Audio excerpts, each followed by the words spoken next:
নারীদের ভিতরে একটা অভ্যাস, সে নবীর বউ হোক আর পাবলিকের বউ হোক, নারীদের ভিতরে একটা নারী শুভ লোক চরিত্র হলো নারীরা অল্পতেই ভৎসনা করে, অভিশাপ দেয়, আর অল্পতে একটু নারাজ হয়ে যায়। সারা জীবন কষ্ট করিয়া গায়ের ঘাম পায়ে ফেলে আয় ইনকাম করে খাওয়াইলেন, একদিন একটু মন মতো বাজারটা হয় নাই, সদারটা হয় নাই, কাপড় যা চাইছিল সেইটা হয় নাই, একটা অকৃতজ্ঞতা প্রকাশ করে দিল, তোমার ঘরে এসে আর সুখ শান্তি পাইলাম না।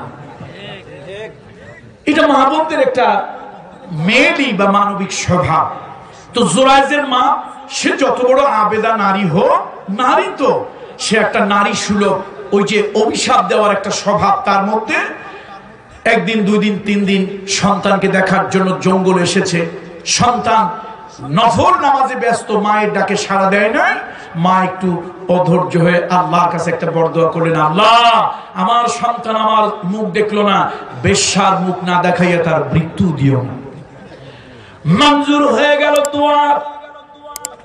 জগৎ বিখ্যাত মুফাসসির, জগৎ বিখ্যাত মুহাদ্দিস ইমাম বুখারী রাহমাতুল্লাহ আলাইহি তার জগৎ বিখ্যাত কিতাব আল আদাবুল মুফরাদের ভিতরে নিয়ে এসেছেন।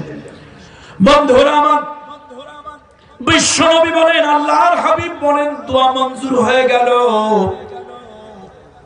ওই দেশের একজন দুশ্চরিত্রা নারী ওই দেশের বাদশার কাছে গিয়া অভিযোগ করলো, বাদশা, অমুক এলাকায় আপনার একটা জঙ্গল আছে, ওই জঙ্গলের ভিতরে একজন বুজুর্গ দরবেশ আছে, নাম হলো জুরাইজ। সে আমার সাথে অবৈধ কাজ করেছে, জিনায় লিপ্ত হয়েছে, আমাকে বিবাহের প্রলোভন দিয়েছে, কিন্তু আমার স্ত্রীর অধিকার দেয় নাই। তার সাথে দৈহিক সম্পর্কের কারণে আমার গর্ভে বাচ্চা হয়েছে। এই হলো আমার বাচ্চা, এই যে আপনার কাছে উপস্থাপন করলাম। ও বাচ্চা, আপনি একজন ন্যায়পরায়ণ বাচ্চা, আপনার কাছে আমি এর বিচার চাই, উপযুক্ত শাস্তি তার চাই। বাচ্চা খুব রাগ হলো। এতদিন শুনেছিলাম জুরাইজ ভালো মানুষ, এতদিন শুনেছিলাম জুরাইজ বুজুর্গ মানুষ, কিন্তু এখন তো দেখি বুজুর্গের তলে তলে অনেক অপকর্ম, খারাপ কাজ। বাদশা তার সেনাবাহিনী পাঠালেন, সৈন্য পাঠালেন, যাও জঙ্গলে গিয়া ওই ভণ্ড প্রতারক দরবেশকে গ্রেফতার করে নিয়ে আসো, আর ওখানে তার যা কিছু আছে সব ভেঙে চুরে ধুলার সঙ্গে মিটায় দেবে। বাদশার হুকুমে সেনাবাহিনীর লোকজন চলে গেল, জুরাইজকে গ্রেফতার করলো। তার ওখানে যা কুড়ে ঘর আছে, ইবাদত বন্দিগির যা কিছু আছে সব ভেঙে চুরে মাটির সঙ্গে মিটায় দিয়া জুরাইজকে গ্রেফতার করে নিয়ে এলো। জুরাইজ জিজ্ঞেস করলো, আমারে কেন গ্রেফতার করলা, কি অপরাধ আমার, কি অন্যায় আমি করেছি? বলল, তুমি একটা ছদ্মবেশী প্রতারক, তুমি একটা ভেষধারী প্রতারক। ও জুরাইজ, তুমি একজন যুবতী নারীর সঙ্গে অবৈধ কাজে লিপ্ত হয়েছ, ওই নারী গর্ভবতী হয়েছে, তাকে তুমি বিবাহের প্রলোভন দিয়েছ, ওই নারীর বাচ্চা হয়েছে, সেই বাচ্চা সহ নারী তোমার বিরুদ্ধে অভিযোগ দিয়েছে, তুমি তাকে অধিকার, স্ত্রীর অধিকার দেও না। জুরাইজ বলে, আমি এরকম কোন ঘটনা জানি না, এরকম কোন নারীকে আমি চিনি না। যতই বলে কোনো কাজ হয় না, যতই বলে কোনো কাজ হয় না। এবার সত্যি সত্যি জুরাইজকে বিচারের মুখোমুখি করা হলো।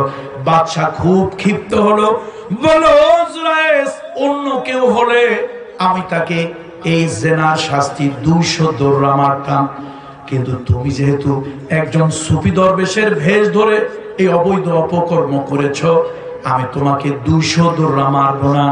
আমি হুকুম দিলাম, আমি তোমাকে মৃত্যুদণ্ড প্রদান করব, যাতে করে আমার বিচার গোটা দুনিয়ার মানুষের কাছে দৃষ্টান্ত হয়ে থাকে। তোমার মতো ভালো মানুষের ভেষ ধরে অবৈধ অপকর্ম করলে তাদের শাস্তি এমনটি হয়। অন্য কেউ হলে জেনার দায় আমি তাকে শাস্তি অন্যরকম দিতাম, কিন্তু তোমাকে আমি কঠিন শাস্তি দেব। জুরাইজকে জেলের ভিতরে বন্দী করা হলো, তাকে মৃত্যুদণ্ড দেওয়ার দিনক্ষণ ঘোষণা করা হলো। জুরাইজ গভীর রাত্রে সেজদায় পড়ে আল্লাহর কাছে কাঁদলো, আল্লাহ আমি তো এমন একটা অপকর্ম করি নাই, এমন একটা বৈধ কাজ আমি করি নাই, আল্লাহ তাআলা এমন জিল্লতি আমার কেন এলো, এমন অসম্মান আমার কেন হলো?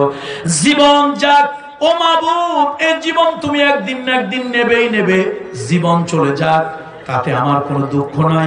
কিন্তু গোটা দুনিয়ার মানুষ আমাকে একটা দুশ্চরিত্রবান মানুষ হিসেবে জানলো, চরিত্রহীন মানুষ হিসেবে জানলো, আমার ইজ্জত যায় জীবন যায় দুইটা একসাথে।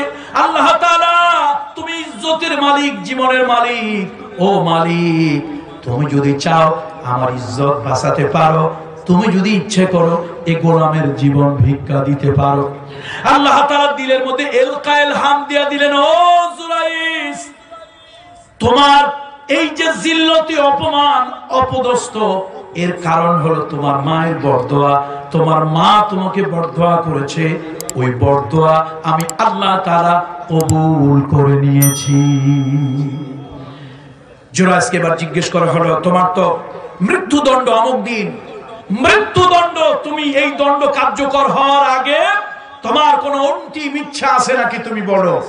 জুরাইস চোখের পানি ছেড়ে দিয়ে বলল, আমার একটাই মাত্র ইচ্ছা, আমার মাকে যদি এই জেলখানায় আনা হতো, আমি আমার মায়ের পা ধরে একটু ক্ষমা চাইতাম, মাপ চাইতাম, আমি আমার মায়ের পা ধরে তার কাছে আমি অনুনয় বিনয় করে একটু কাঁদতাম, এরপরে আমার শাস্তি যা হওয়ার তা তো হবেই। সত্যি বাদশার পক্ষ থেকে তাকে অনুমতি দেওয়া হলো এবং জেলখানার কর্তৃপক্ষ তার মাকে আনলো। মা যখন জানতে পারলো যে তার সন্তান ফাঁসি হয়ে যাবে, ও যুবকেরা, এই দুনিয়ায় মা বাপ সন্তানের প্রতি যতই নারাজ হোক, একটু বরদোয়া করে বটে, তবে সন্তানের কোনো বিপদ আপদ যখন হয় তখন কিন্তু মা বাপের দিলে খবর হয়ে যায়, মা বাপের দিলে খবর হয়ে যায়। সন্তান তুমি যত কষ্ট মা বাপকে দাও, যত কষ্ট তুমি মা বাপকে দাও, আল্লাহর কসম মা বাপের কলিজার ভেতর 10টা আঘাতও যদি করো, তারপরও মা বাপ তোমাকে বরদোয়া দেয়, কষ্ট পায়, চোখের পানি ফেলে, বিরোধিতা করে, কিন্তু তোমার জন্য মা বাপের কলিজায় একটু হলেও কাঁদে। ঠিক কিনা বলুন বন্ধুরা আমার? সেই মায়ের কাছে যখন বলা হলো, মা পাগলনির মতো ছুটে এলেন এবং জুরাইস মায়ের পা ধরে কাঁদল, মা আমার তো জীবনও যাচ্ছে, ইজ্জতও যাচ্ছে, ও মা তুমি বিশ্বাস করো ওই মহিলাকে আমি চিনি না, এমন কোন নারীর সাথে আমার অবৈধ কোনো প্রণয়, অবৈধ কোনো সম্পর্ক হয়নি এবং আমি এর দ্বারা কোনো বাচ্চার বাবা হইনি। মা বলল, বাবারে বুঝতে পেরেছি ঘটনা কোথায় হয়েছে, ঘটনা কোন জায়গায় হয়েছে তা আমি বুঝতে পেরেছি, তুমি আল্লাহর উপরে তাওয়াক্কুল করো। মা বাড়ি চলে গেলেন। এবার মা জায়নামাজে সিজদায় পড়ে আল্লাহকে ডাক দিলেন। মায়ের দোয়া আল্লাহ শোনে কি শোনে না?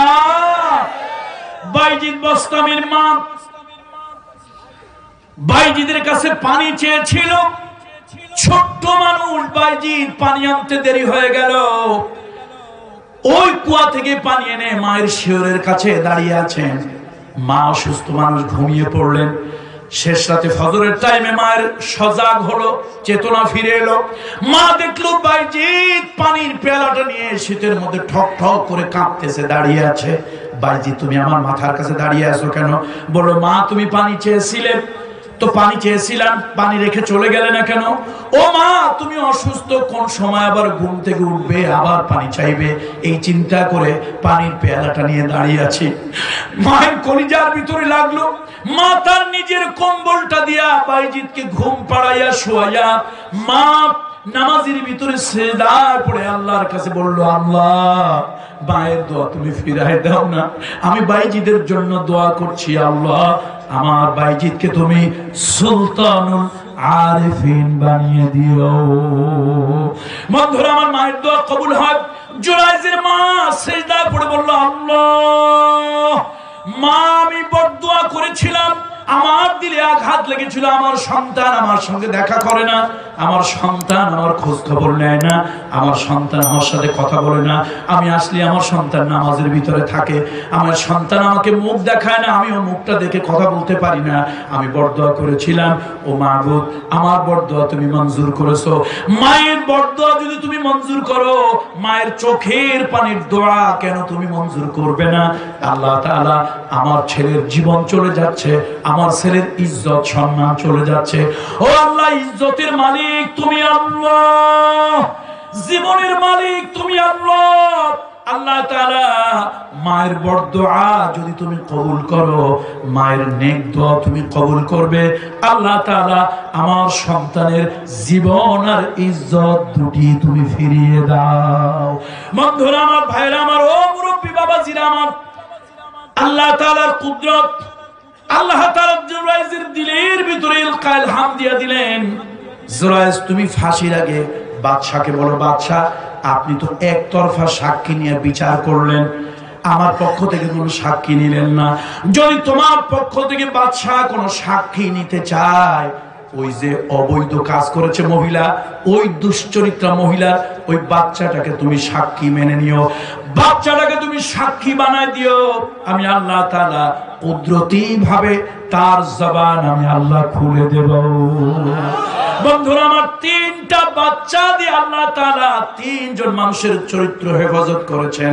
হযরত ইউসুফ আলাইহিস সালামকে এক মহিলা ষড়যন্ত্র করে ইউসুফ আলাইহিস সালামের চরিত্রে কলঙ্ক দিয়েছিল, বলেছিল ইউসুফ আমার ইজ্জত আবরুতে হাত দিয়েছে, ইজ্জতে হাত দিয়েছে।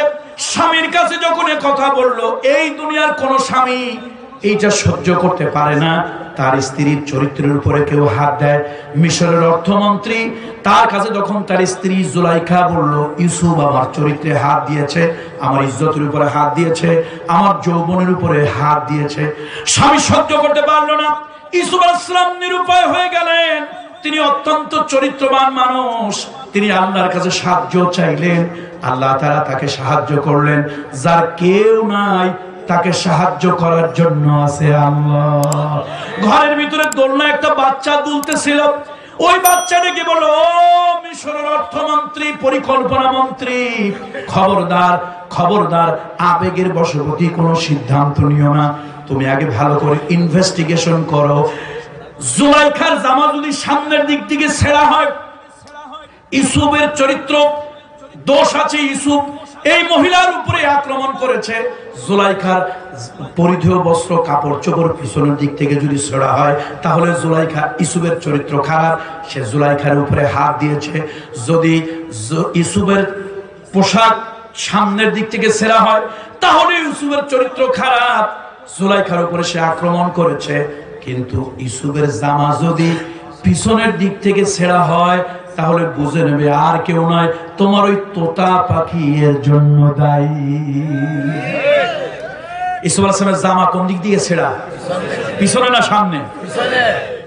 জুলাইখার জামা সামনে পিছনে ছেঁড়া নাই, ইউসুফেরও সামনে ছেঁড়া নাই, ছেঁড়া কোন জায়গায়? যা বোঝার বোঝা হয়ে গেছে।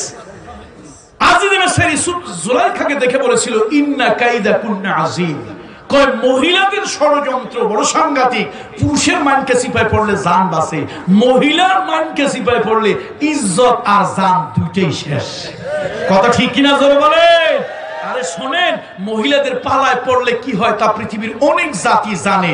মহিলাদের পালায় পড়ে দুনিয়ার কত জাতি যে একেবারে ওলাবিলাই হয়ে গেল তা আমরা দেখতে পাচ্ছি। কথা ঠিক কিনা বলুন? আর কি ভাঙায় বলা লাগবে? আর বেশি কিছু ভাঙায় বলা দরকার নাই। এই এক পুরুষের চরিত্র বাঁচাইলো একজন ছদ্ম প্রসূত বাচ্চা, একজন আত্মীয়র বাচ্চা বেড়াতে এসেছিল, দোলনায় দুলতেছিল। কোরআন শরীফের তাফসীর ইবনে কাসিরের ভিতরে এসেছে, তিনটা নাবালক বাচ্চা, মাসুম বাচ্চা, তিনটা দুধের বাচ্চা, তিনজন লোকের চরিত্র বাঁচিয়েছে আল্লাহর ইশারা। কার হুকুমে? আর একটা হলো ওই বিবি মারিয়াম, অনেক লম্বা ঘটনা, সেটা বলার সময় নাই, আমি সময় শেষের দিকে যাচ্ছি। তো বিবি মারিয়াম যখন ঈসা আলাইহিস সালাম পেটে এলেন, বাচ্চা প্রসব হলো, এবার তিনি গ্রামে রওনা হবেন। বিবি মারিয়ামের দিলটা আর চায় না, যেতে চায় না, সামনে পা চলে না। কেন? তিনি বারবার আকাশের দিকে তাকিয়ে বলছেন, আল্লাহ আমি যতই পাবলিকরে বুঝাই, পাবলিক এমন পাবলিক বলবে তুমি অবিবাহিতা নারী, তোমার বাচ্চা হইল কেমনে? নিশ্চয় তুমি অবৈধ কাজ করেছো, জেনা করেছো, পরপুরুষের সাথে অবৈধ কাজে লিপ্ত ছিলে, এই সন্তান জেনা সন্তান। আল্লাহ আমি যতই বুঝাই, পাবলিক আমার কথা বুঝবে না, শুনবে না, মানতে চাইবে না।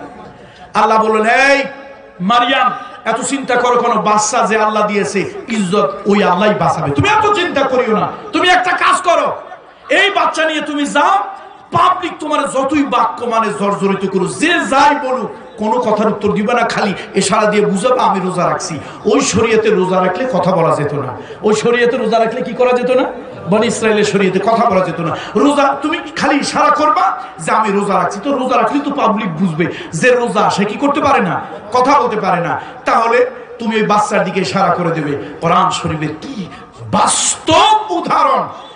হযরত মারিয়াম যখন, বিবি মারিয়াম যখন রওনা হলেন, লোকজন বলল, এই হারুনের কন্যা, তোমরা ইমরানের কন্যা, হারুনের বোন, তোমাদের পরিবার এত সম্ভ্রান্ত, নবী পরিবার, এত দামি পরিবার, আর তোমার মতো একটা সম্ভ্রান্ত পরিবারের মেয়ে জেনা করে বাচ্চা হলো। বিবি মারিয়াম ইশারা করতেছে, আমি রোজা রাখছি, আমি কিছু বলবো না। এই কোলের বাচ্চাটার দিকে ইশারা করলো, যা বলার। এখন লোকেরা কয়টা বলো কি, এই দুধের বাচ্চা কেমনে কথা বলবে? বাচ্চাটা মায়ের আঁচল থেকে মুখটা বের করেই বলতেছে, ইন্নী আব্দুল্লাহ।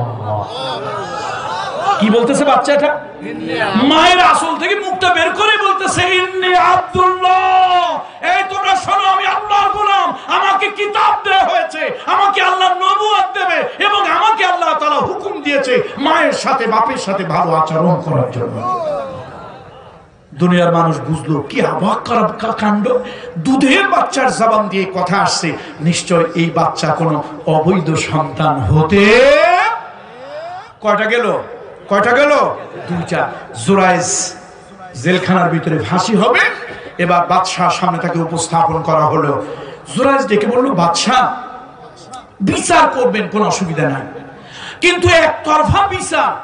আপনি তো ওই মহিলার পক্ষে সাক্ষী নিলেন। যখন মহিলাকে বলা হলো যে তুমি যে বলেছো এই ছেলেটা তোমার, এই জুরাইজ নামক অল্প বয়স্ক দরবেশ বুজুর্গ তোমার সাথে অবৈধ কাজ করে, বিবাহের প্রলোভন দিয়ে, শারীরিক দৈহিক তোমার সাথে সম্পর্ক করে বাচ্চাটা জন্ম দিয়েছে, তো তোমার পক্ষে সাক্ষীকে? ওই জঙ্গলের আশেপাশে যত রাখাল ছিল সব রাখালদেরকে সাক্ষী মেনে তাদেরকে ডেকে আনছে। রাখালরা এক বাক্যে বললো, হ্যাঁ আমরা সবাই এই গোপন তথ্য জানি, এই মহিলার সাথে এই হুজুরের এই অবৈধ প্রণয় আছে। জুরাইজ বলল, শোনেন। জুরাইজ বলল, বাদশাহ আপনি তো ওদের পক্ষ থেকে সাক্ষী নিলেন, আমার পক্ষ থেকে সাক্ষী নিলেন না। একতরফা সাক্ষী দিয়ে কোনো বিচার বৈধ হয় না। বলেন, এক পক্ষ সাক্ষী দিয়ে, গ্রামে যারা বিচার সালিশ করেন তাদেরকে এই কথাটা বলে দেই, এই সূত্রটা মনে রাখবেন। এক পক্ষ থেকে শুনে, এক পক্ষের সাক্ষী দিয়ে কখনো ন্যায় বিচার প্রতিষ্ঠা করা যায়। আর যেই দেশের সর্বোচ্চ আদালত সুপ্রিম কোর্ট থেকে কোনো আসামির পক্ষের সাক্ষী ছিনতাই হয়ে যায়, ওই দেশে তো বিচারের নামে ডাইরেক্ট জুলুম আর প্রহসন ছাড়া কিছুই নয়। কথা ঠিক কিনা জোরে বলুন। জুরাইজের কথা যুক্তি আছে না যুক্তিহীন? আপনি যে আমার উপরে মৃত্যুদণ্ড কার্যকর করলেন, আপনি তো এক পক্ষের সাক্ষী নিলেন, আমার পক্ষের তো কোনো সাক্ষী নিলেন না। বাদশার মেজাজ গেছে আরো গরম হইয়া, আর তুমি চরিত্রহীন, তোমার পক্ষে কি সাক্ষী নেব? কয় যে আমার তো সাক্ষী দেওয়ার ছিল, এই বাচ্চা আমার নয়, এই মহিলার সাথে আমার কোনো সম্পর্ক নাই, তার আমি চিনি না। আচ্ছা, তো তোমার সাক্ষীকে? ওই বাচ্চাটা আমার সাক্ষী। আমার সাক্ষীকে? ওই বাচ্চা আমার সাক্ষী। বাদশা তেলে বেগুনে জ্বলে গেল, এমনি করছো অবৈধ কাজ, এরপরে তুমি আবার বলতেছো বাচ্চা তোমার, এতটুকু বাচ্চা কেমনি কথা বলবে?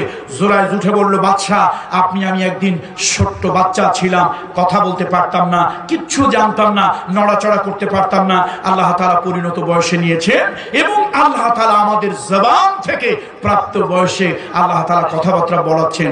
ও বাদশা, ছোট্ট বাচ্চাটাকে প্রাপ্ত বয়সে পৌঁছায় দিয়া যে মহামহিম আল্লাহ তাআলা তার জবান থেকে কথা বের করে, ওই আল্লাহ তাআলা চাইলে এই মাসুম দুধের বাচ্চাও কথা বলতে পারে।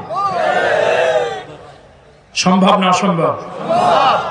এবার বাচ্চার দিকে শাহাদাত আঙ্গুলে ইশারা করলেন জুরাইজ, আর বললেন, এই বাচ্চা তোমার জন্মের ব্যাপারে যা জানো বলো। বাচ্চা মায়ের দুধ ছেড়ে দিয়ে, খাওয়া ছেড়ে দিয়ে আসল থেকে মুখ বের করে বাদশার দিকে তাকিয়ে বলছে, বাদশাহ আপনি যাকে বিচার করছেন এই বেচারা পরিস্থিতির শিকার, নির্দোষ, এই বেচারা হলো নির্দোষ।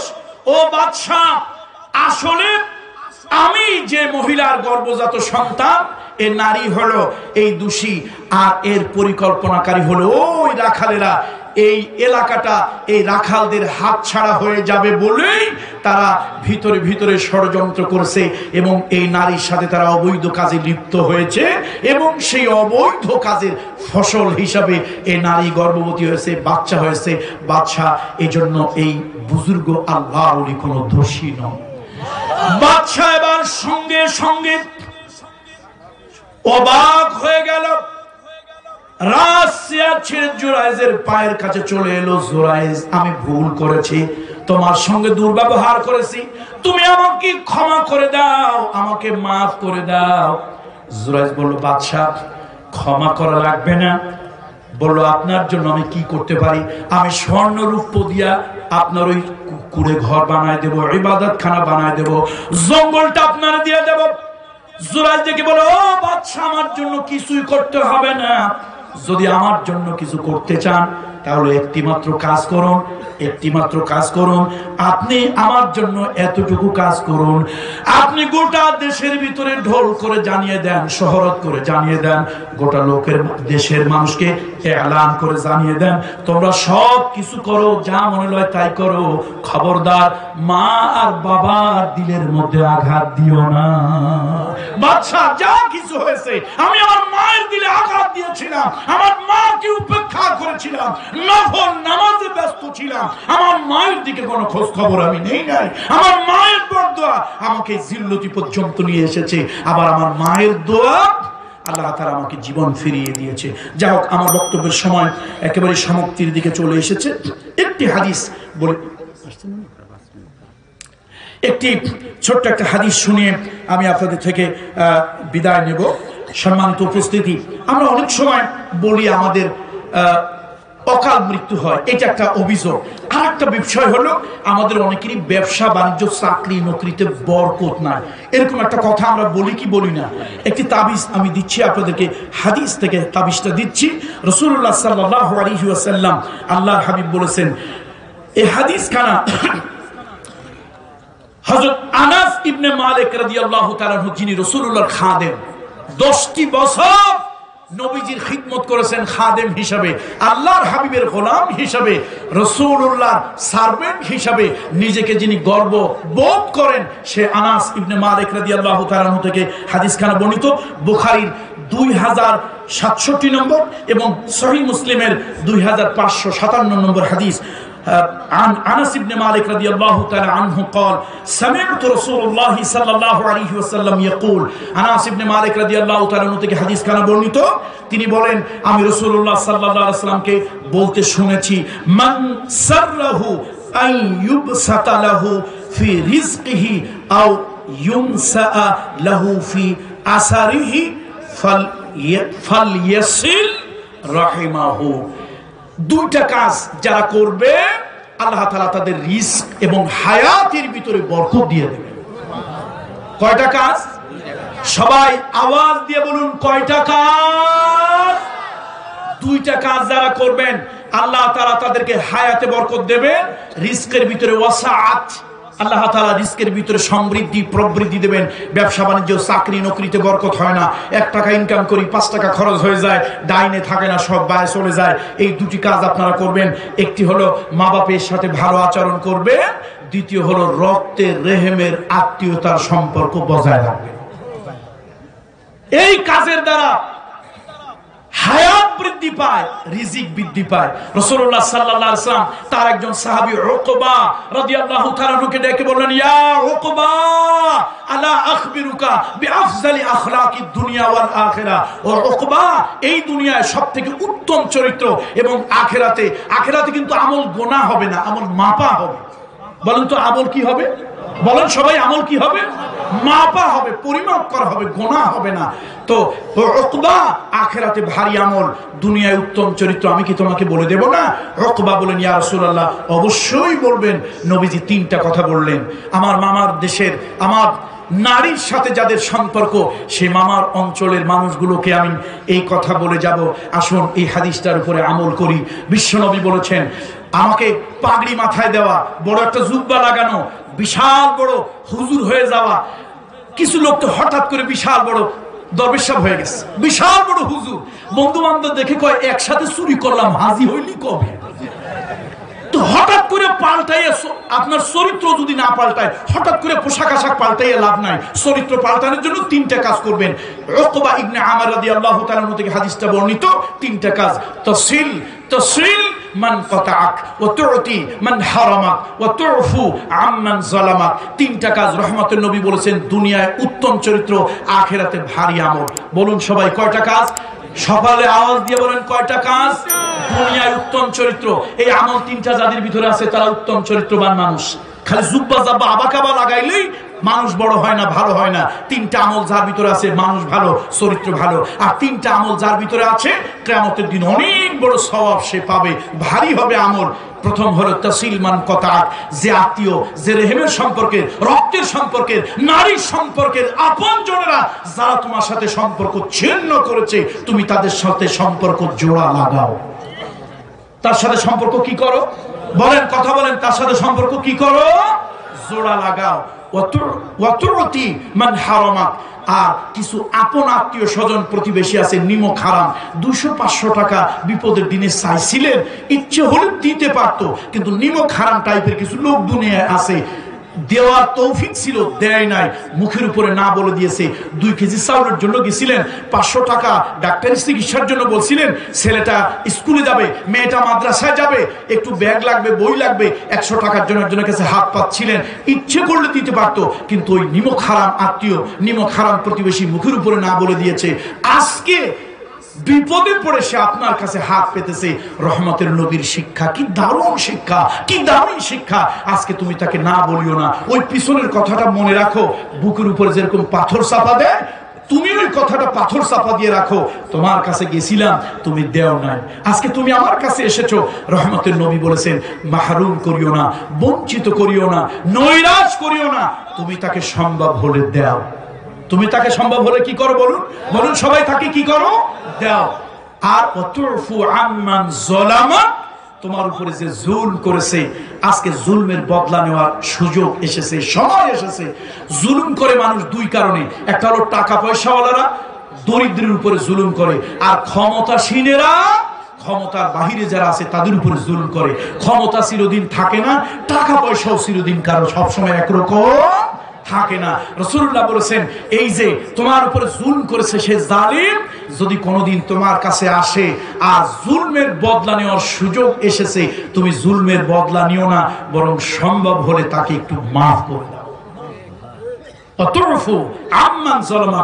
হযরত ইউসুফ আলাইহিস সালাম যেরকম তার ভাইরা তার কাছে এসে কারগুজারি করতেছিল, দেখেন আমরা নবীর আওলাদ, আমাদের বাবা নবী, দাদা নবী, আমাদের দাদার বাবা নবী, আমাদের বাড়ি হলো কেনান নামক দেশে, আমরা আপনার মিশরে আসছি হুজুর, খুব ক্ষুধার্ত আমরা, আমাদের বাড়ির অবস্থা ভালো না, কিছু সাহায্য দেন। ইউসুফ আলাইহিস সালাম জিজ্ঞেস করলো, আপনার বাবার নাম কি?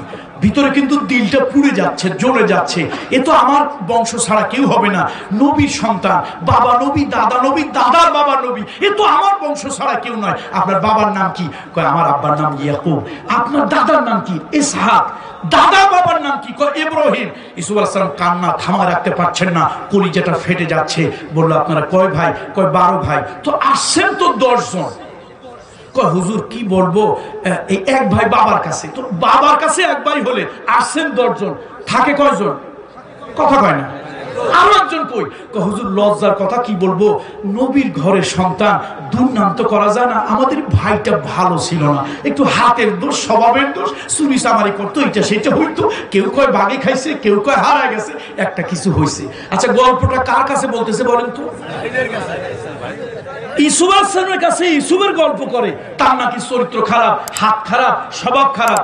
আচ্ছা বলেন তো, আজকে যদি 10 জনের ফাঁসির রশিতে লটকায়, ফিরানের ক্ষমতা কারো আছে? আছে? ফিরানের ক্ষমতা কি কারো আছে? নাই। ইউসুফ আলাইহিস সালাম সামনে একটা পর্দা দেওয়া, তাফসীরে জালালাইনের হাসিয়ার ভিতরে এসেছে, ইউসুফ আলাইহিস সালাম সামনে সব সময় মুখের সামনে একটা পর্দা রাখতেন, যার সাথে তিনি দেখা করতেন না। এই সুন্দর সুদর্শন চেহারা যেই সেই লোক দেখে সহ্য করতে পারবে না, এই জন্য আম জনতার সামনে তার চেহারাকে তিনি ওইভাবে উন্মোচন করতেন না। তিনি চেহারার সামনে পর্দা। ইউসুফ আলাইহিস সালাম পর্দার আড়ালে থেকে চিন্তা করতেছে, আরে ভাইদের কথাবার্তা, ভাইদের কথাবার্তা, কি কথাবার্তা শুনে তিনি অবাক হয়ে গেলেন। তারপরে যখন পর্দা সরালেন, ভাইরা তো দেখলো যে আসল ঘটনা কি। ভাইরা যখন দেখলো ইউসুফ আলাইহিস সালাম, চিন্তা করলো জান তো গেছে, কল্লাটা আজকে দেহ থেকে পড়ে যাবে। ইউসুফ আলাইহিস সালাম চোখ দিয়ে টপ টপ করে পানি পড়ে। ভাইদেরকে তিনি বললেন, শোনো, আমি আজকে ইচ্ছা করলে তোমাদের প্রত্যেককে ফাঁসির রশিতে চড়াতে পারতাম, কিন্তু তোমাদের সব জুলম অবিচার আমি আজকে ক্ষমা করে দিলাম। আজকে আমি কি করে দিলাম বলুন? কি করে দিলাম? ক্ষমা করে দিলাম। তাহলে যা হোক, আমরা রিজিক যারা বাড়াতে চাই, হায়াত যারা বাড়াতে চাই, তাদের জন্য হযরত আনাস ইবনে মালিক রাদিয়াল্লাহু তাআলা থেকে যে হাদিস খানা বর্ণিত, সহিহ বুখারীর হাদিস, সহিহ মুসলিমের হাদিস, কেউ যদি চায় যে তার রিজকের ভিতরে বরকত আসুক, প্রবৃদ্ধি সমৃদ্ধি আসুক, তাহলে সে যেন মাতা পিতার সাথে ভালো ব্যবহার করে, রক্তের সম্পর্ক বজায় রাখে। আসসালামু আলাইকুম। মাশাআল্লাহ, আমার অত্যন্ত স্নেহে